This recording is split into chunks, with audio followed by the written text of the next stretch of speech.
Good afternoon to everyone. It's time to start our subcommittee meeting this afternoon.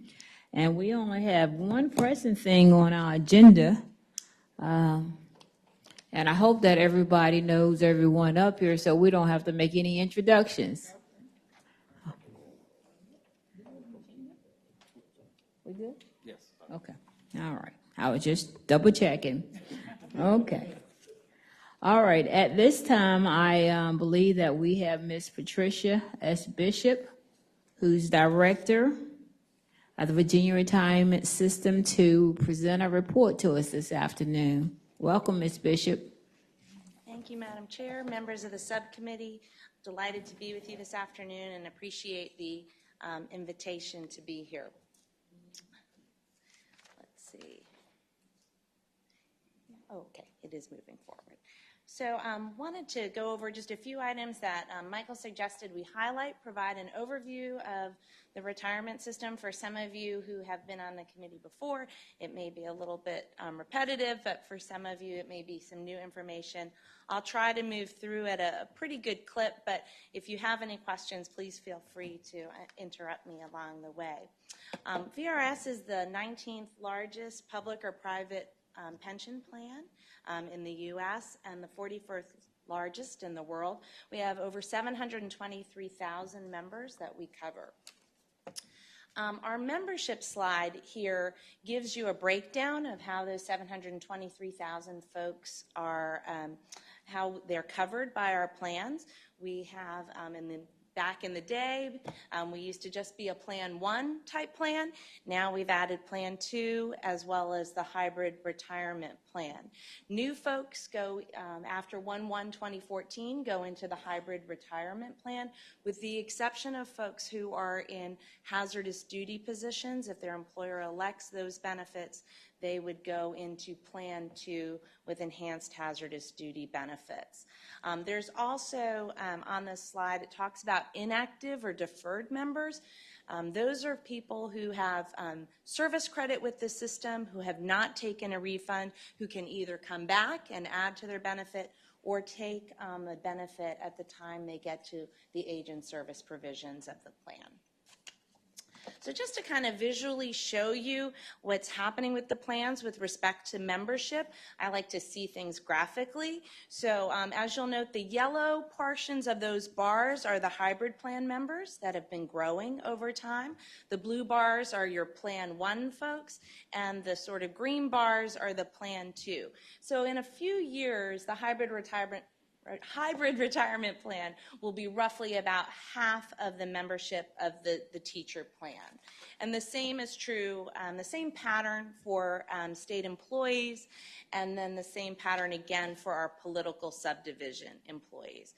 I probably should also note that lots of folks tend to think of VRS as just the state and teacher plan, but we also cover employees of counties, cities, and towns and political subdivisions throughout the Commonwealth, with a few exceptions. One interesting factoid is that 86% of our retirees remain in Virginia. We pay out about $5 billion in benefits annually, and those dollars remain within the Commonwealth. So when we think about funding, actuarial terms and actuarial funding can kind of be a snooze, but we've tried to sum it down into just one simple equation that has 4 elements. So contributions plus investment income equals the benefits plus expenses. And so when we're thinking about over the long term, the actual investment returns, benefits, and expenses determine the amount of the contributions. And over the shorter term, those returns, benefits, and expenses are developed in the actuarial valuation to determine the amount of the contribution that is needed today to pay for those benefits in the future. Over time, you've seen a lot of attention paid to public pension plans, likely in the media.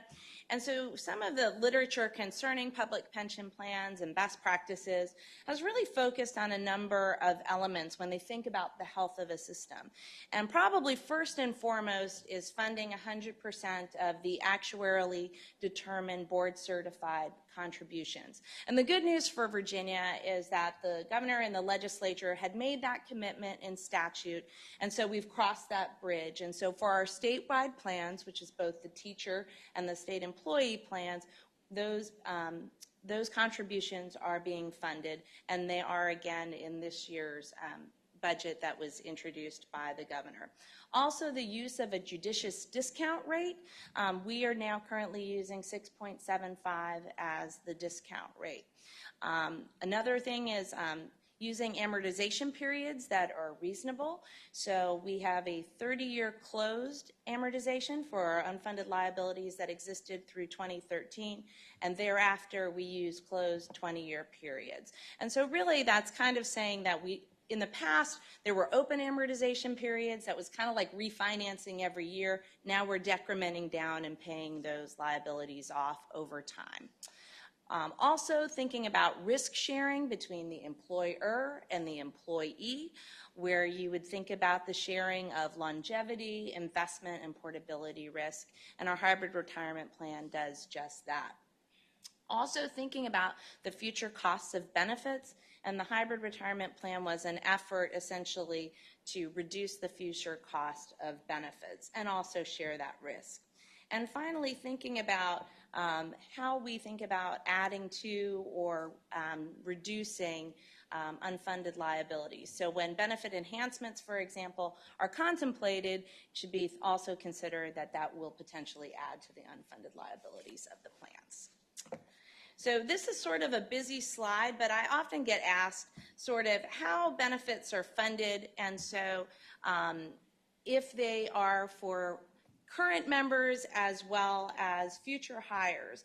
And so those kinds of enhancements will add to unfunded liabilities. And so we just sort of gave an example. So using the state plan as an example, if a benefit enhancement increases unfunded liabilities by about $50 million, we would take that payment as a percentage of pay, which would be initially about $3.4 million or 0.08% of pay.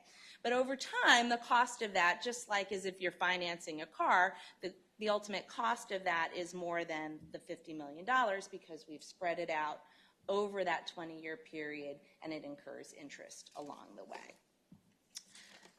Just to give you a little bit of insight into the plans we administer defined benefit plans, which are based on a formula, defined contribution plans, which are more like a 401k style plan. We also do the hybrid retirement plan. We have group life insurance, traditional disability insurance, Virginia Sickness and Disability Program, long-term care insurance plans as part of the sickness and disability program, as well as an optional plan, the health insurance credit, local disability plan, and then we also administer portions of the Line of Duty Act and the VOLSAP program. So funded status is often cited as an indicator of the health of a system. And so the funded status is the ratio of the assets that are available to pay benefits down the road. And so the liabilities are discounted using our long-term assumed rate of return, which is now 6.75%. We'll talk about that in a minute. So the funded status for the teacher plan is currently 74.1% as of June 30th, 2019. And that's down about 1% from last year. And that's generally due to the change in the discount rate from what we used as 7 to lowering it to 6.75. The same pattern is true in our state employee plan. It was 76.8% in 2018, and it's 75.2% in 2019. It's a little bit different for our political subdivision plans, and that's in large part because the political subdivision plans have been required to pay those contribution rates over time, and so they hadn't been adding to those additional unfunded liabilities. So in aggregate, they're roughly about almost 90% funded, which is quite a bit different than our statewide plans. So this is an eye chart, I realize, so it's probably better in a takeaway than looking up at the screen. But at the end of the day, what this chart shows are the unfunded liabilities associated with the various plans that we administer. And so the total for the statewide plans on an actuarial basis is $20.7 billion, and for the political subdivision plans in aggregate, $3.4 billion. And later I'll show you what they are related to the other post-employment benefits. Michael asked for me to touch a little bit upon the change that the Board of Trustees elected to do in the fall related to the long-term investment rate of return. It's one of the most sensitive assumptions that we use in our valuation process. And so it will have an impact in making any changes to it on both your contribution rate and your liabilities. But recent market conditions, including low interest rate environment, has really, most public pension plans have been lowering their discount rate, as you can see on this slide. And VRS has done the same. Back in 2005, we moved from 8 to 7.5%, and then 2010, we moved from 7.5% to 7%, and this fall we moved to 6.75%. So this slide here kind of shows the impact of making that change. So just to orient you to the slide, the left is what the contribution rates are for the various programs of the various plans we administer. And then if you move to the right side, you'll see what those rates would have been if the discount rate had stayed at 7. So they would have dipped slightly. But since the discount rate was changed to 6.75%, instead of going down a little bit, they had an uptick. So it went from 13.52 to 14.46 for the state employee plan. And for the teachers, for example, it went from 15.68 to 16.62. And so the budget impact on that is the last line on this slide that really shows the difference between what the 2020 rates were at 7% versus the 2021 rates that will be calculated at 6.75. So when we think about how this whole rate is constructed, this is a busy slide, but it's really 3 elements. Basically, the big bubble on the left shows you what the ongoing cost of the plan is for Plan 1, Plan 2, and hybrid. On the right shows you the various schedules for the amortization of those unfunded liabilities, and the bottom is the combination of all of those. But really the key takeaway on this slide is that the amortization charge for the teacher plan is 9.46% of payroll. And the total charge for the plan is 16.62. So paying those unfunded liabilities for those unfunded liabilities is a major portion of the cost of the plan. The same is true for the state rate, where it's 8.59% represents the amortization charge of a total 14.46 employer cost of the plan. I often get asked about the deferred contributions to the teacher plan that took place during the 2010-12 biennium. Those were on a 10-year payback schedule, so there are 2 payments remaining for that, and that represents just shy about 75 basis points, 73 basis points of the contribution rate for those particular deferred contributions. This slide shows you what average employer contribution rates look like for our political subdivision plans. And so for a general employee, it's about 6.3%. For a hazardous duty employee, it's 11.6 or 8.3%. And again, those rates are lower because they don't have the same unfunded liabilities as the other statewide plans.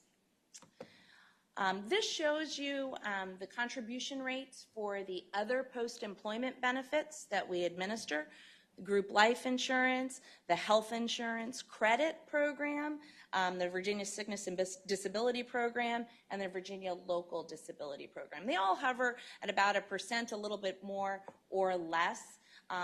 And so, however, these plans are not as well funded as the pension plans. And in part, it was because they were pay-as-you-go or paid on a current disbursement basis for much longer than the pension plans. And the rules associated with them for General Accounting Standards Board changed and then required that pre-funding of the benefits. So these plans, as you'll note, they're not quite as well funded with the exception of VSDP, and part of that was because there was a plan change in it that improved the funded status. And this slide shows you the other post-employment benefit liabilities associated with each of them. All told, about $3.7 billion in unfunded OPEB liability, and about 3.6 and change is for the statewide plans on the liabilities. Michael asked that I touch upon the Line of Duty Act, and so I'll segue into that. We do have a dedicated website for it, and that's sometimes helpful for folks who might have constituents who have questions about the plan. But there are two kind of agencies primarily responsible for administering the benefits related to the Line of Duty Act. VRS makes the eligibility determination, and the Department of Human Resource Management runs the health care plan, which is a major component of the Line of Duty Act benefits. Also, when the program began, employers had the opportunity to determine whether they wish to fund those benefits themselves or whether they wish to participate in a trust that VRS will administer. So depending on certain localities, either self-insure, or they do a pay-as-you-go method, or they work with other carriers such as VML Insurance or VACORP also provide insurance for that. They can't select what the benefits they will provide. Those benefits are statutory, but they can select how they choose. They could have selected how they chose to fund those benefits. Folks who are covered are hazardous duty folks and also volunteers in fire departments who are who are recognized by an ordinance or resolution of the locality that they are an integral part of the official public safety program. So when we value those volunteers for purposes of charging rates, they are 25% of an FTE. There are different types of benefits associated with the Line of Duty Act. There are death benefits that are paid, as well as disability benefits. And so under the Line of Duty Act, designated beneficiaries may be eligible for a death benefit in the event the LODA-eligible employee or volunteer dies in the line of duty. In addition, those eligible family members may be eligible to participate in that health care program administered by DHRM. If a LODA-eligible employee or volunteer becomes disabled in the line of duty, the employee or volunteer, their eligible spouse, and eligible family members may also enroll in that health care plan administered by the Department of Human Resource Management. Just by way of reference, there are various benefits related to the death benefit in the Line of Duty Act, and $100,000 is paid if the death is as the direct or proximate result of performing their duty. If it is for related to an applicable presumption, the benefit is $25,000, and there's also a National Guard benefit of $20,000 for certain eligible members. Folks who are covered by line of duty are often also eligible for federal public safety officer benefits, as well as those who are covered by VRS may be eligible for certain other benefits. Just by way of background, the LODA premiums are $695.18 for fiscal year 21 and 22. Those are the rates that we charge to state covered employees as well as counties, cities, towns who participate in the fund. And so I guess there's a good news story is that rate decreased somewhat from the previous biennium, and that was in large part to positive experience within DHRM's healthcare fund. Costs did not increase as quickly as originally anticipated. The governor's budget does include funding for a higher premium to cover dependents who had lost coverage previously. As the language in Line of Duty Act was originally constructed, folks who had children at the date of their death or disability, those children at that time would be eligible for Line of Duty Act benefits. If they were adopted or born after the date of disability, they would not necessarily be covered. However, as a practical matter, because folks would have family coverage before they went into the DHRM plan, the premium, whether you had one child or 6 children, would be the same, and so folks were being covered. When the program transitioned over from the Department of Accounts administering it to the Department of Human Resource Management as well as VRS, it was noted that those folks who were born afterward would not be eligible for the plan. So this is trying to get those folks who had essentially lost coverage due to that change to coverage. Hope that makes sense, although it's kind of circular and difficult to explain. Wanted to just talk a little bit about the investment program at VRS. This is the net position at the end of fiscal year 2019. We were almost $83 billion. As of the 10th, we were at about $85.9 billion or $86 billion. And so it's a large pool of capital. We are a fully diversified portfolio, and listed here are the various different types of assets in which VRS invests.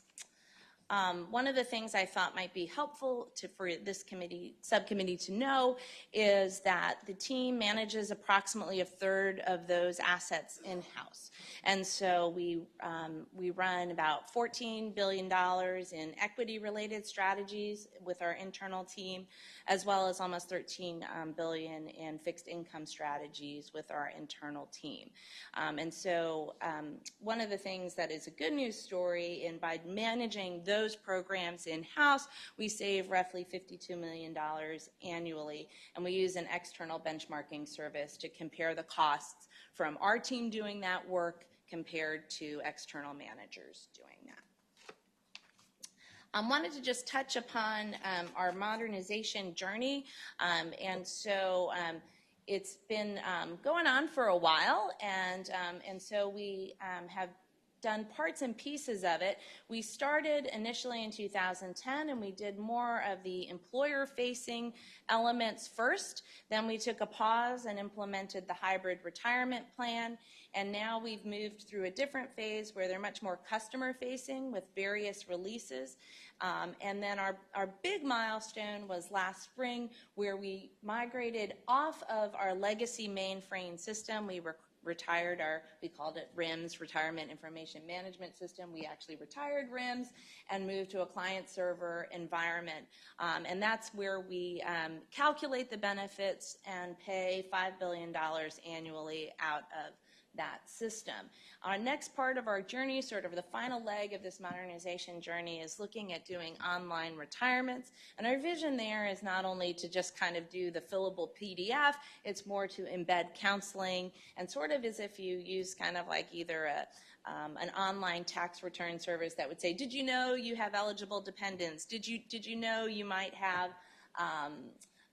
other things where you could potentially write off? So that's our journey, so that folks who won't be able to say, I didn't know, or I missed an opportunity, or we could also tell them, you know, if you worked 15 years, you could be eligible for the health insurance credit. If you worked one more year, you might be eligible for an unreduced benefit. So that's sort of one of the big milestones that we'll be working on through the remainder of this year and beyond. The hybrid retirement plan gets a lot of attention because now it's a growing plan and more of our members are within that plan.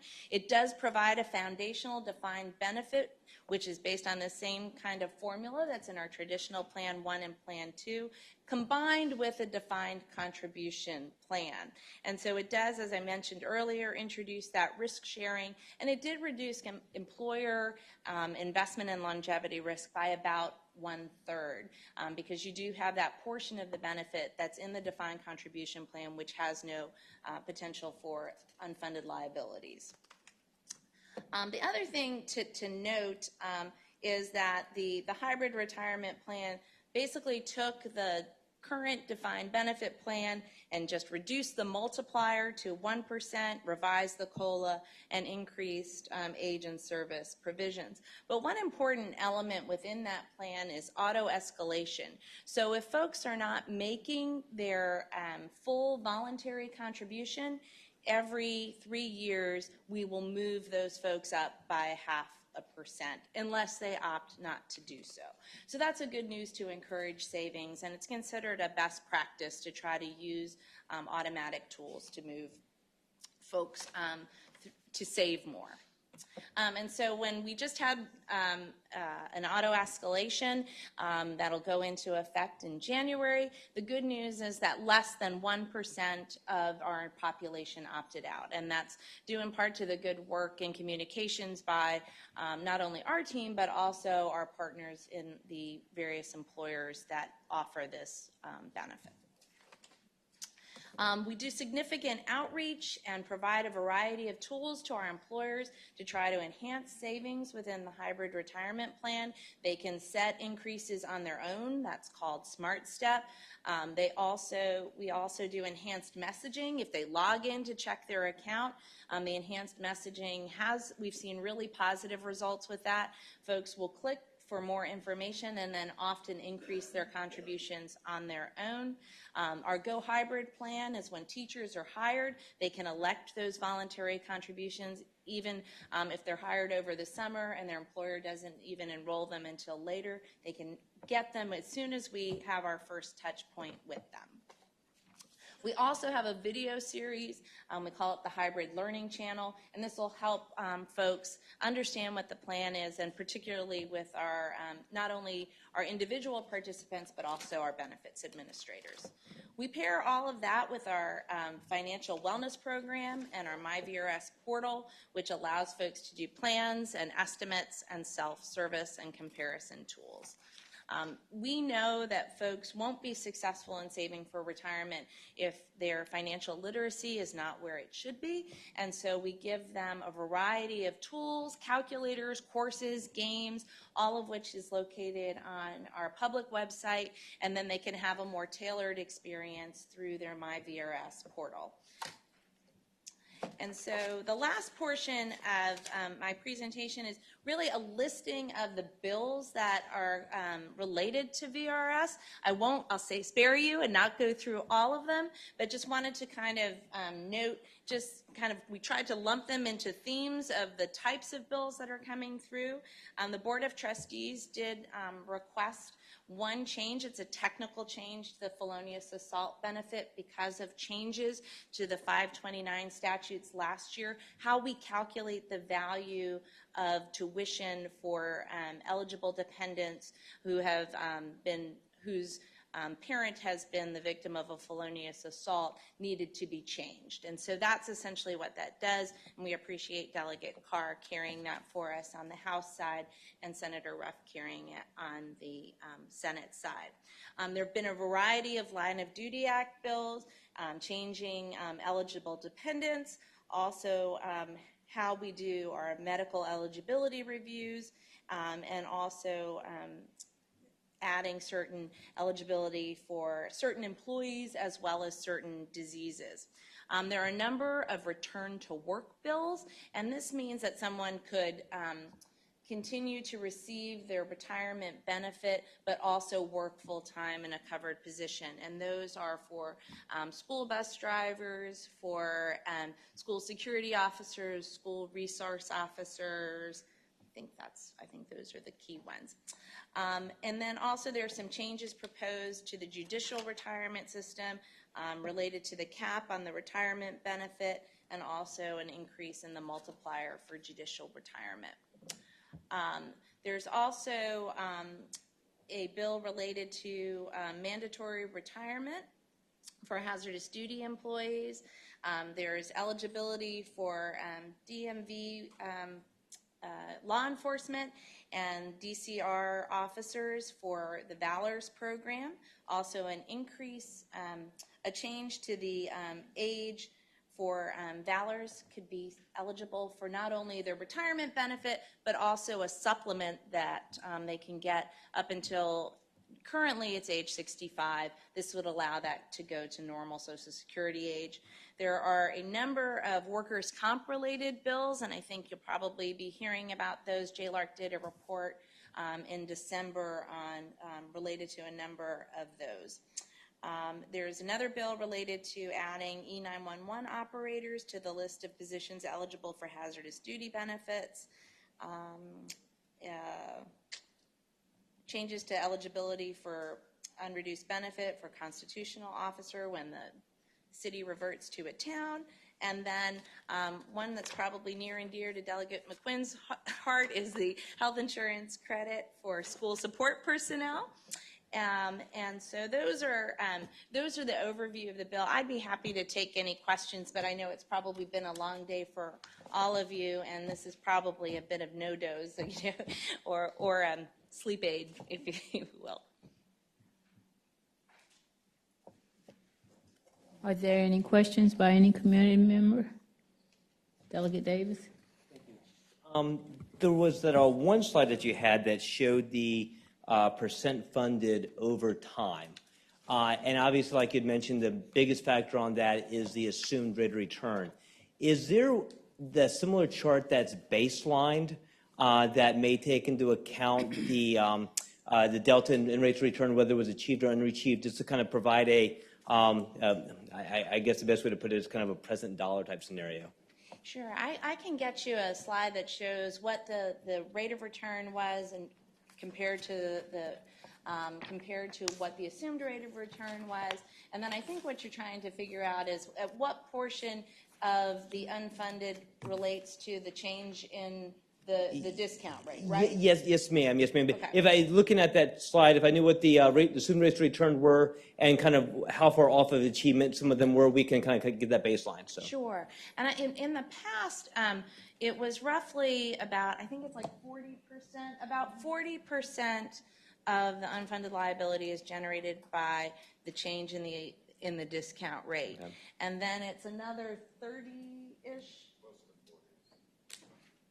And then about close to 40 for the underfunding of the contributions, and then the other 20 is plan experience that doesn't match assumptions, including the if the plan didn't make the assumed rate of return.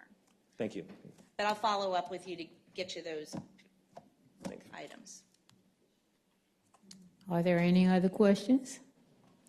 Delegate McQuinn? Madam Chair. Yes, Ms. Bishop, the question that you brought HB 1513 that I've been putting in for years, and we seem to get nowhere with it. Is there any hope or possibility of the state looking at this or us looking at this and being able to address this particular issue, particularly for a population of folks who are left out of the equation, and most of them on the lowest totem pole in terms of their service to the Commonwealth, particularly through the school systems? Sure. Do you have an opinion? Sure. Well, it's ultimately a policy decision, and sort of we consider ourselves happy administrators, so we provide data and information about what the impacts would be to the member as well as to the employer. Most of the bill that relates to school support personnel, most of that is local dollars. There's a small portion that, and we're working on that for the fiscal impact statement, but I can't remember it off the top of my head. There's a small portion that runs through the SOQ formula, so there are some state dollars in it. And so those folks tend to be our cafeteria workers, bus drivers, and they tend to be the folks who are the Yes. lower salaried members of the school board employees. So, I guess, sometimes opinions change, but but the facts are, the cost of it probably would look relatively similar to how it has in the past. But if you have any questions about the impact statement, we'll be happy to go over it with you directly for sure. Okay, that'll be great. Thank you. Sure.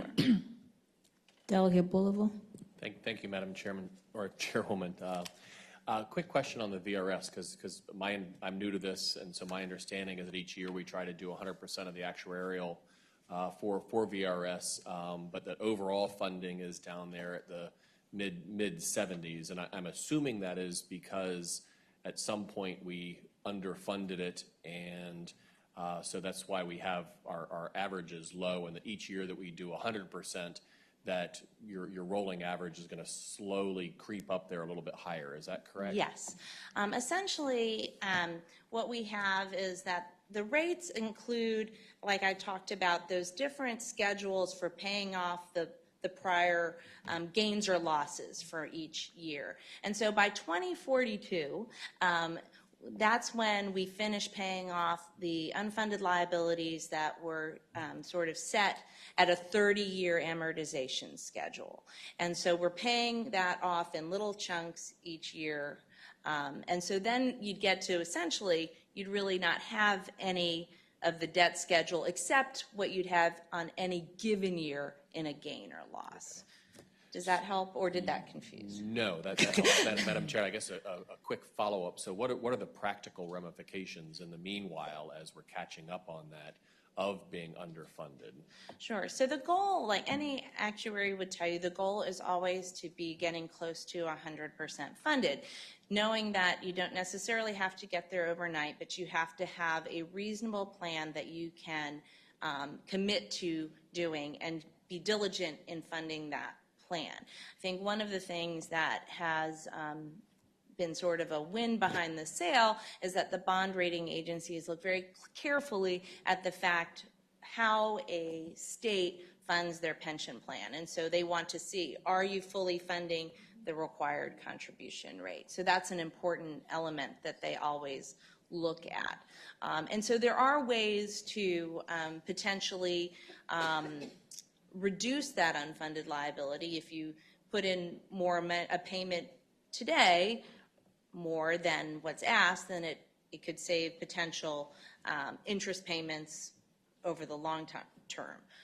And so there are those kinds of ways to look at funding a little bit differently to accelerate funding. And for example, when the Commonwealth was phasing into 100% funding, the Commonwealth not only met that schedule but accelerated it. And when you did so, you saved some money in the process, in those interest payments. Great. Thank you very much.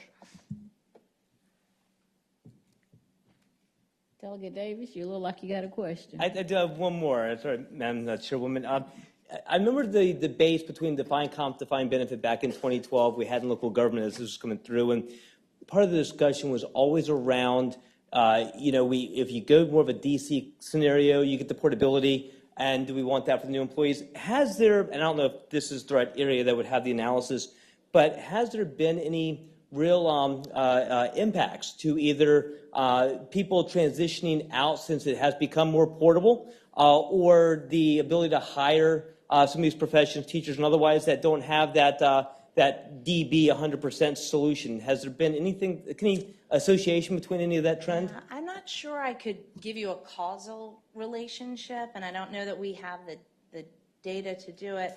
I think